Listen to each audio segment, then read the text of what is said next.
Pessoal, retornando lá, tivemos um problema técnico aqui. O professor está apanhando um pouco para aprender a fazer essas gravações aqui, mas nós tínhamos parado lá no valor de mercado, o valor de negociação, né? Vamos retomar de lá, então. Vou compartilhar aqui com vocês a tela. Pessoal, valor de mercado, valor de negociação, ele tem uma variação quando trata da companhia aberta e da companhia fechada. Então, o valor de negociação na companhia fechada, ele vai ser um valor de negociação privada, em que eu tenho que procurar o proprietário daquelas ações, o acionista daquela sociedade anônima, negociar diretamente com ele, para a gente fazer a compra e venda entre o adquirente e aquele que está vendendo as suas ações na sociedade anônima, que ela é fechada e não tem negociação no mercado de capitais. Então, denomina-se valor de negociação. Da companhia aberta, também há a possibilidade do valor de negociação das ações, que é quando a negociação ela é direta entre aquele que vai alienar e aquele que vai adquirir as ações. Então, também o valor ele é estipulado pela negociação entre as partes, entre aquele que está adquirindo e aquele que está alienando, né? Está vendendo as suas ações. A diferença seria no valor de mercado quando eu estou tratando de companhia aberta. Por quê? Porque aí eu tenho a oscilação do valor a depender das variações do mercado. O que significa isso? Como eu estou tratando dessa ação, estou vendendo ela no mercado de capitais, eu não sei quem é que vai estar comprando, quem é que vai vender as minhas ações. Então, eu tenho vamos dizer, uma maior abrangência de fatores que podem determinar o aumento ou a diminuição do valor daquela ação. Por exemplo, se eu tenho uma ação de uma empresa que vende material de construção, que vende aço, por exemplo, uma Vale do Rio Doce, uma Gerdau, para a indústria da construção civil. Hoje nós temos que a Vale do Rio Doce, ela é um dos maiores clientes, né, consumidores do produto que ela produz, é a China. Então, se a China está passando por um momento, na pandemia, por exemplo, em que diminuiu o número ou o fluxo de construção, da construção civil, eu tenho a consequente diminuição da aquisição do material da empresa Vale do Rio Doce, da Vale, tá? Que é uma das empresas que tem maior representatividade na Bolsa de Valores brasileira. Consequentemente, o valor da ação da Vale cai. Obviamente que durante o período da pandemia não foi só o valor da ação dela que caiu, mas estou fazendo paralelo. Então, uma questão que envolve uma decisão de um outro país influencia diretamente no valor da ação aqui. O acionista que está comprando, será que eu compro a ação dessa empresa agora? Será que é um bom momento? Ao mesmo tempo, o acionista que é proprietário dessa ação fala, será que é a hora de vender? Então, tem as variações, ou boatos, né? Nós tivemos recentemente aí os boatos das lojas americanas. Ah, vai falir, não vai falir? Teve algum tipo de ilícito na administração, não teve, os sócios sabiam, não sabiam, toda aquela conversa, isso daí são ruídos, são boatos, que até se confirmar pela mídia, né, se confirmar pela imprensa, não eram sabidos, e isso varia, tem uma aversão a risco, o investidor não quer pôr dinheiro numa empresa em que ele não sabe como está sendo feita a administração, se ela está sendo feita de uma forma correta. Então, o valor de mercado, ele pode variar de acordo com a situação da sociedade naquele momento, com a situação da empresa, né, da sociedade, da expectativa dos investidores, de boatos, etc. Então, esse é o valor de mercado. Tá bom, pessoal? Mas nós temos também outras duas modalidades de valor, que é denominado o valor econômico da ação e o preço de emissão da ação. O valor econômico de uma ação é o valor em que um perito elabora um estudo técnico e ele analisa quanto valeria aquela ação se colocada para a venda no mercado, para a negociação no mercado de capitais. Então, é um estudo técnico, contábil, para se chegar a um valor e colocar aquele valor, aquela ação para negociação pública. E, por fim, temos o preço de emissão. Esse preço de emissão é aquele preço que é definido unilateralmente pela companhia. Então, a companhia vai abrir o capital na Bolsa de Valores, vai abrir o capital no mercado de capitais, ou ela vai vai abrir ou vai emitir novas ações. Como ela faz? Ela também vai fazer um estudo, esse estudo vai chegar num valor que seria o valor que as pessoas estariam dispostas a pagar. Esse estudo é feito um estudo de mercado, estudo da sociedade anônima, e aí o que acontece? A sociedade anônima, os acionistas, lá, os controladores, falam, não, eu acho que vale, o estudo indicou que vale X, mas para eu vender, para eu ter algum lucro, para eu ter, vamos dizer, um incentivo para a venda dessas ações no mercado de capitais, eu quero aquele X mais um. E aí é o valor que é estipulado unilateralmente pela sociedade. Então, quando ela vai emitir, vai fazer o IPO, né, ou a abertura do capital na Bolsa de Valores, ela vai colocar o valor que ela entende que era devido. Tá bom, pessoal? E por que serve isso aqui? Esse valor das ações, pessoal, a depender do local, às vezes vai aparecer na lei, o valor lá, a gente já viu que o artigo 11 fala do valor nominal, depois nós vamos ver que existem outros dispositivos da própria lei que falam em outro valor, por exemplo, no preço de emissão, também há citação na lei, a gente já vai ver agora. Então, todas essas denominações têm previsão, elas aparecem em determinado momento citando o preço da ação tal, de acordo com o preço da emissão, ou se as ações vão ser fixadas por valor nominal ou não, enfim. Então, é por isso que vocês precisam saber quanto ao valor que elas podem ter esse tipo de cálculo, esse tipo de discriminação que a gente viu. Então, valor nominal, valor patrimonial, valor de negociação ou valor de mercado, valor econômico e o preço de emissão.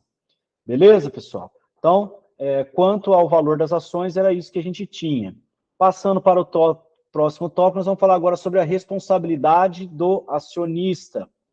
E o que nós temos a falar sobre a responsabilidade do acionista? Quanto o acionista pode ser responsabilizado dentro de uma sociedade anônima? Então, a lei vai falar o quê? Que a responsabilidade do acionista está limitada ao preço da emissão, preço de emissão das ações subscritas ou adquiridas. Então, quer dizer o quê? Que o acionista ele vai ser responsabilizado pelo preço de emissão. Viu que a gente acabou de falar do preço de emissão? Então, ele aparece. E ele aparece lá no artigo 1º, pessoal, da Lei das Sociedades Anônimas. A companhia ou sociedade anônima terá o capital dividido em ações e a responsabilidade dos sócios ou acionistas está limitada, ou será limitada, ao preço de emissão das ações subscritas ou adquiridas. Então, vocês podem verificar aí que a lei não fala em valor nominal, patrimonial, valor de mercado. Ela está falando sobre o preço de emissão, tá? Então, era isso aqui que eu precisava falar para vocês sobre a responsabilidade do acionista. Então, nós já vimos ali, pessoal, a questão das ações. Vimos lá a questão do valor das ações e algumas características iniciais. Agora nós vamos falar sobre as espécies de ações. Isso quer dizer o quê? Que existe mais de uma espécie de ação. As ações têm 3 espécies, pessoal. As 3 estão previstas na Lei das Sociedades Anônimas. As ações podem ser ordinárias, podem ser preferenciais ou podem ser ações de fruição. Tá? Tá lá no artigo 15. Então, é um artigo importante que diz o seguinte: as ações conforme a natureza dos direitos que confiram aos seus titulares são ordinárias, preferenciais ou de fruição. E nós vamos falar sobre cada uma delas, pessoal. Começando pela ação ordinária. A ação ordinária, pessoal, o próprio nome já diz. Se ela é uma ação ordinária, ordinária quer dizer que ela é uma ação comum, não é uma ação extraordinária, tá? Então, o que confere? Confere direitos comuns aos seus acionistas, tá? O direito ao voto, direito de participar nos lucros, o direito de fiscalização, tá? Então, é o direito de participar da administração da sociedade e também de participar dos lucros. Mas o que é a principal característica das ações ordinárias, pessoal? É o direito a voto. Então, as ações ordinárias têm como principal característica o direito a voto.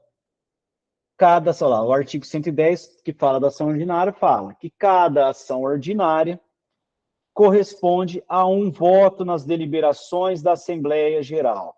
Ou seja, as ações ordinárias sempre conferem direito de voto ao acionista. E aí, o artigo 110 traz a regra, né? O princípio de uma ação, um voto. Por que eu disse a regra, pessoal? Porque recentemente nós tivemos uma alteração legislativa que trouxe uma outra perspectiva. Então, a regra geral continua sendo, a cada ação ordinária, um voto. O princípio de uma ação, um voto. Mas nós tivemos em 2021 a alteração legislativa da medida provisória 1040 de 2021, também ficou conhecida como MP do Ambiente de Negócios, e ela trouxe algumas alterações ao direito societário sobre a justificativa de melhorar a participação do Brasil nos rankings de investimento mundial e atrair investidores.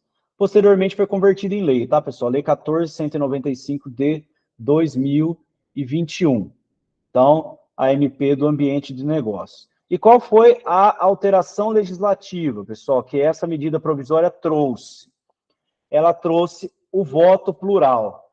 Então, regra geral, uma ação, um voto. A ação ordinária, ela dá direito a um voto ao acionista, tá? Nas deliberações da Assembleia Geral. A exceção foi o artigo 110A, que trouxe o voto plural. Então, o que fala o artigo 110A, pessoal? Que é admitida que a sociedade anônima, admite-se, então, que a sociedade anônima crie uma ou mais classes de ações ordinárias com atribuição de voto plural.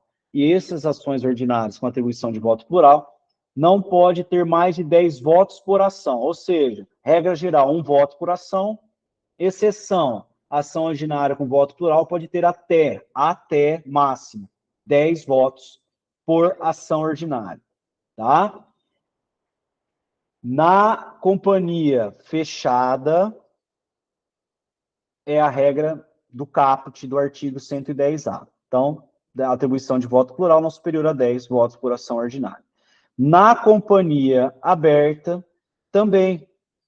Então, pode ter até 10 votos por ação ordinária, mas para a criação deste voto plural, dessa classe de ação ordinária, é preciso que ocorra previamente a negociação de qualquer ação ou valor mobiliário, ou seja, antes de eu lançar qualquer ação ou qualquer valor mobiliário para negociação, eu já preciso ter essa ação com voto plural. Se eu já tiver negociado ações ordinárias, tá, ou valores mobiliários convertidos em ação, eu não posso emitir essas ações com voto plural posteriormente, certo?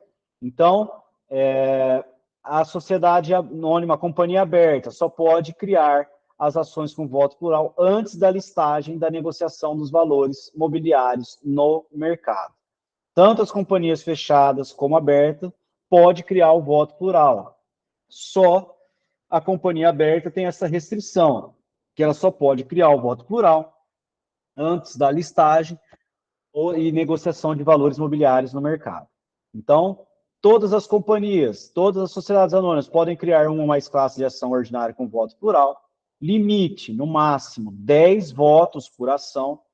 Se o Estatuto da Sociedade Anônima não dispuser que determinado quórum de votação admitirá o voto plural, segue o princípio, se não tiver nada dizendo que tem uma classe de ação com voto plural, segue o princípio uma ação, um voto.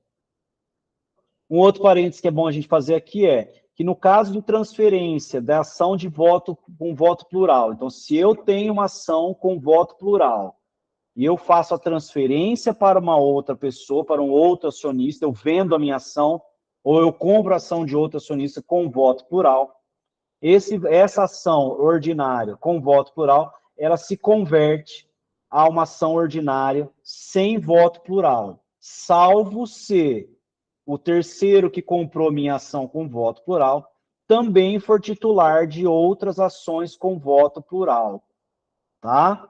Então, é essa a exceção. Se ele não tiver, ou se eu não tenho nenhuma ação com voto plural e compro uma ação ordinária com voto plural, ela volta para a regra uma ação, um voto. Beleza, pessoal? Então, de ações ordinárias, era isso daqui. Peço para vocês atenção, porque isso aqui é alteração legislativa, é alteração recente, é importante a gente saber, porque ela é exceção ao princípio da ação, um voto, uma ação. É o voto plural, pode ter até 10 ações e tem essas exceções. Próxima espécie de ação, pessoal, ações preferenciais. Então, pessoal, as ações preferenciais, qual é a diferença? Essa classe de ações conferem ao seu titular preferências ou vantagens em relação às ações ordinárias. Tá? Se eu tenho preferências e vantagens, tem que ser em relação a outra espécie de ação, e aí as ações ordinárias. E essas vantagens podem ser vantagens econômicas ou podem ser vantagens políticas. O artigo 17 da Lei das Sociedades Anônimas estabelece que, por exemplo, vantagens que as ações preferenciais podem ter são a prioridade de recebimento de dividendos ou um acréscimo no valor, então, que receberá pelo menos 10% a mais de lucro que um titular de uma ação ordinária. Ou seja, eu tenho vantagens econômicas em relação às ações ordinárias. Então, está lá no artigo 17.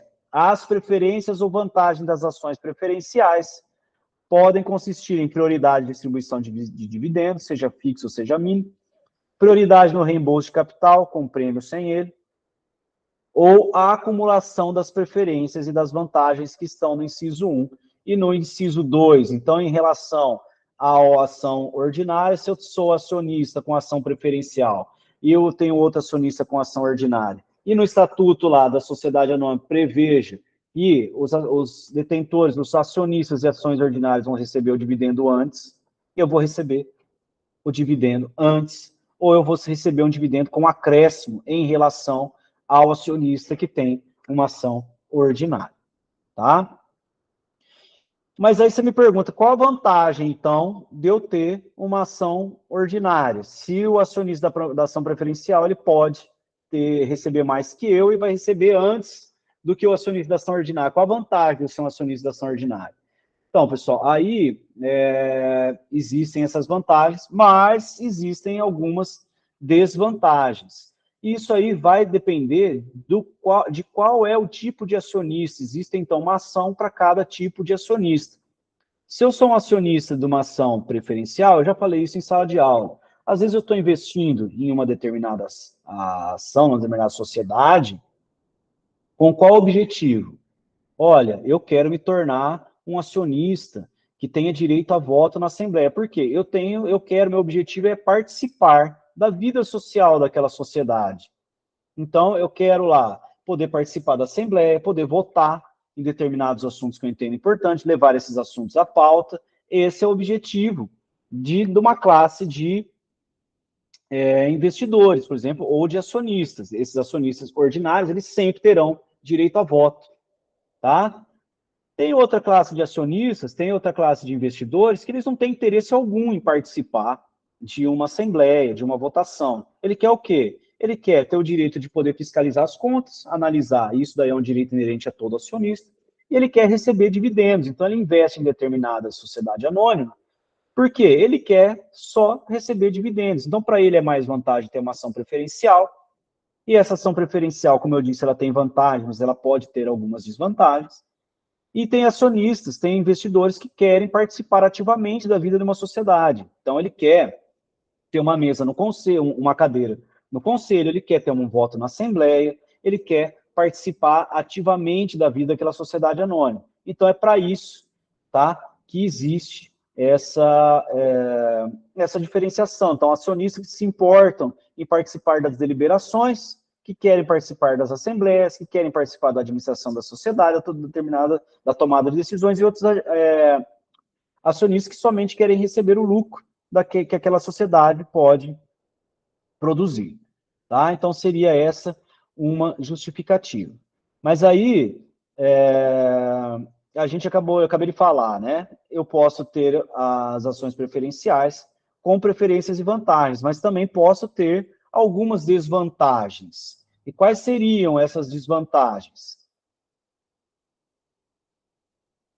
A depender do estatuto, né, o legislador conferiu algumas vantagens aos acionistas, mas ele também permitiu que o estatuto retire alguns direitos. Por exemplo, aí no artigo 111, nós temos lá, ó, o estatuto poderá deixar de conferir às ações preferenciais algum ou alguns dos direitos reconhecidos às ações ordinárias, inclusive o direito de voto, ou conferir o direito de voto com restrições, tá? Então, o que está falando aqui? O artigo 111 não está dizendo que a ação preferencial não tem direito a voto, tá, pessoal? Isso precisa ficar muito claro, porque isso aí, via de regra, é pegadinha, tá? Você vai prestar uma prova, um concurso, falar, a ação preferencial não tem direito a voto, tá errado. Então, o estatuto poderá, não quer dizer que ele fará nem que deverá, ele poderá deixar de conferir às ações preferenciais um ou alguns dos direitos reconhecidos, inclusive o de voto, tá? Então, é um dos direitos que ele pode retirar, não quer dizer que necessariamente ele irá fazê-lo, beleza? Então, esse daí seria uma das desvantagens, alguns dos direitos que posso retirar do acionista que tem ações preferenciais. Mas aí vamos pensar num problema prático.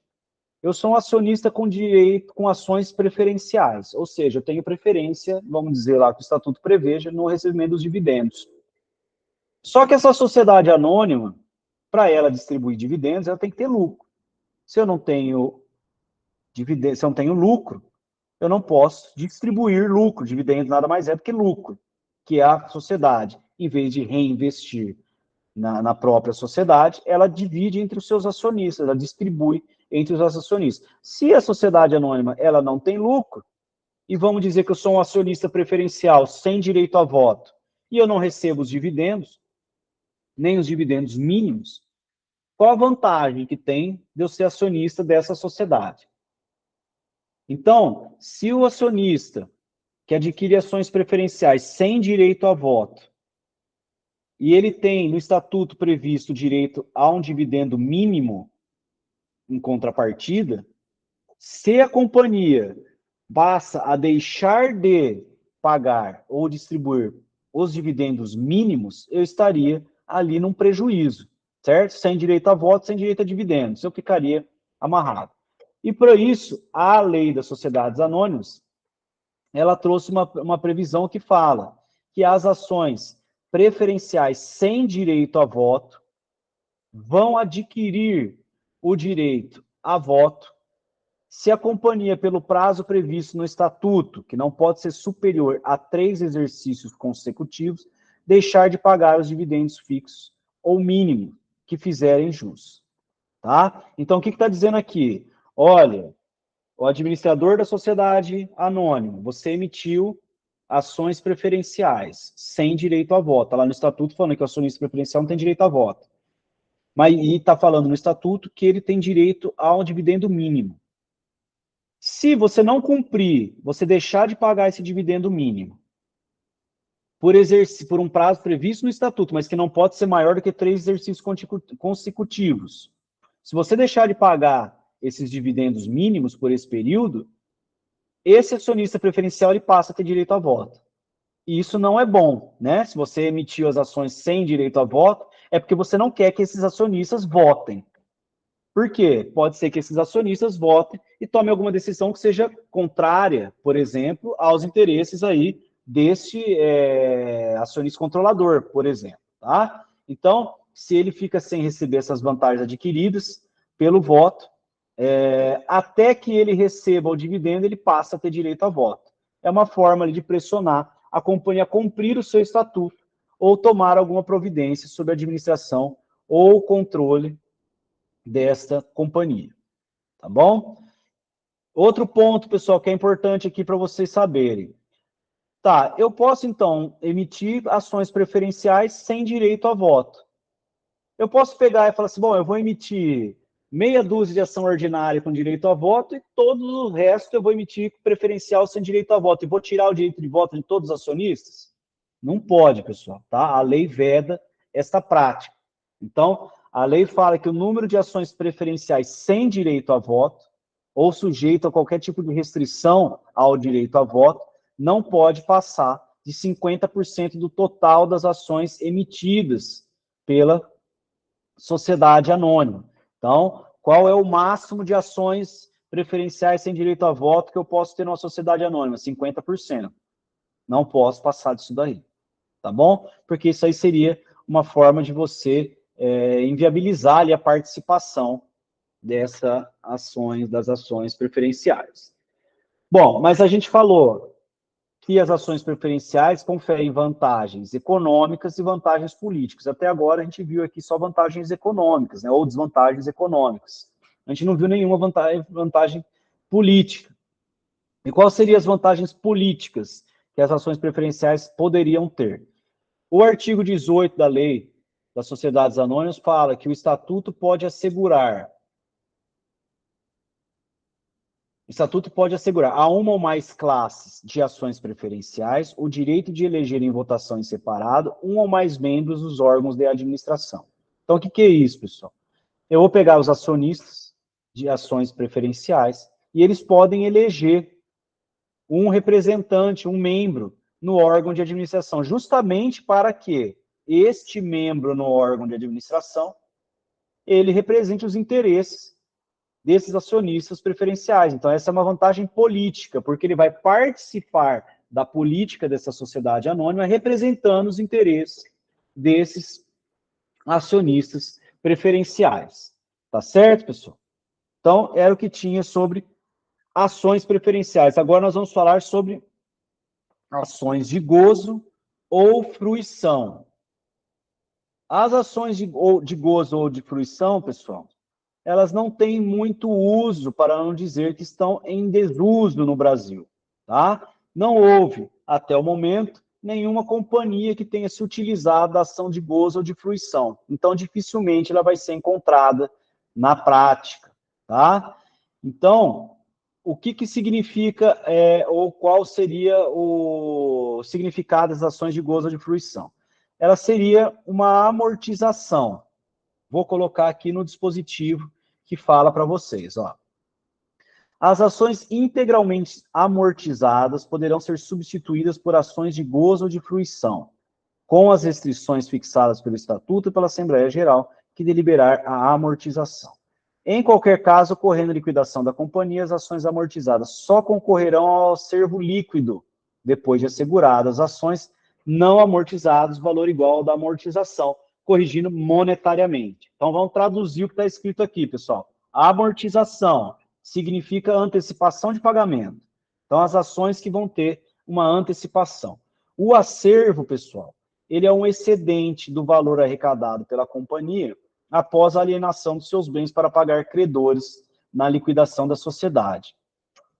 Então, essas ações de fruição são ações ordinárias ou preferenciais que já tiveram a amortização, que é a antecipação de pagamento, do acervo, que é o excedente de liquidação, tá? Então, vamos dizer que a sociedade anônima encerrou suas atividades, terá que realizar lá a liquidação, listar todos os credores e fazer o pagamento de todos esses credores.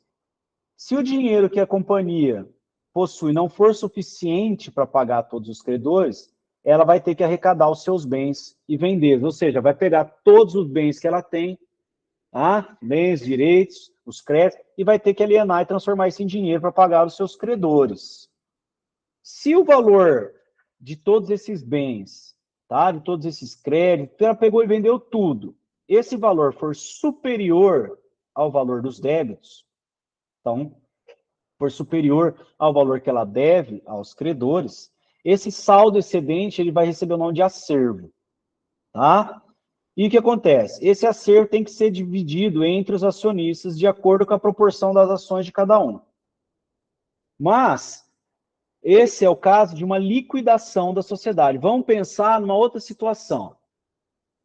A companhia tem um montante excedente, um lucro que ela não esperava. Apareceu lá, conseguiu fazer uma venda, descobriu lá um pré-sal, descobriu uma fórmula nova, uma farmacêutica, descobriu a cura para uma doença que não tinha cura, enfim. E entra um dinheiro que ela não esperava. Dentre as inúmeras possibilidades que essa companhia tem, de reinvestir esse valor na companhia, desse lucro, né? Reinvestir o lucro, fazer dividendos, ela resolve destinar parte desse valor aos acionistas como um prêmio. Então, ela vai convocar, vai fazer uma contabilização, vai fazer uma perícia contábil, vai chamar o contador e falar, vamos ver aqui como que está o patrimônio da sociedade com esse lucro inesperado. Junta todos os bens, junta o lucro como se fosse realizar uma liquidação. Desse valor que sobrar do acervo, né? Então, ela vai premiar os acionistas detentores dessa ação de gozo e fruição. Então, esse acionista, ele vai receber o acervo antes dos outros. Se posteriormente, lá na frente, essa sociedade vier a ser liquidada, esse acionista que já recebeu o acervo, ele não recebe novamente.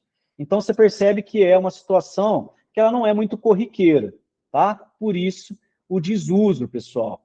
Mas, em suma, é isso que está querendo dizer. Então, ó, as ações poderão ser substituídas por ações de fruição, com as restrições, tá? Ocorrendo a liquidação da companhia, as ações que já foram amortizadas só concorrem com o acervo líquido depois de assegurado as ações não amortizadas. Então, na hora de liquidar, vai pagar todo mundo. Quem já teve ação de fruição, já recebeu aquele acervo antes, não vai receber de novo, a não ser que depois de pagar todos os outros acionistas, sobre ainda mais um pouco de dinheiro.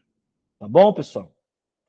Então, sobre as ações, nós vimos lá ação preferencial, ação ordinária e ações de gozo ou fruição. Próximo tópico, pessoal, nós vamos estudar sobre acionista controlador.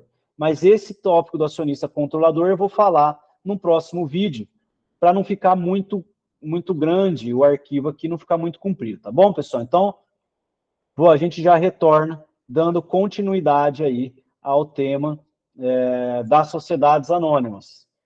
Até mais, pessoal. Deixa eu só fazer aqui o encerramento. Nós já nos vemos já, pessoal. Até mais.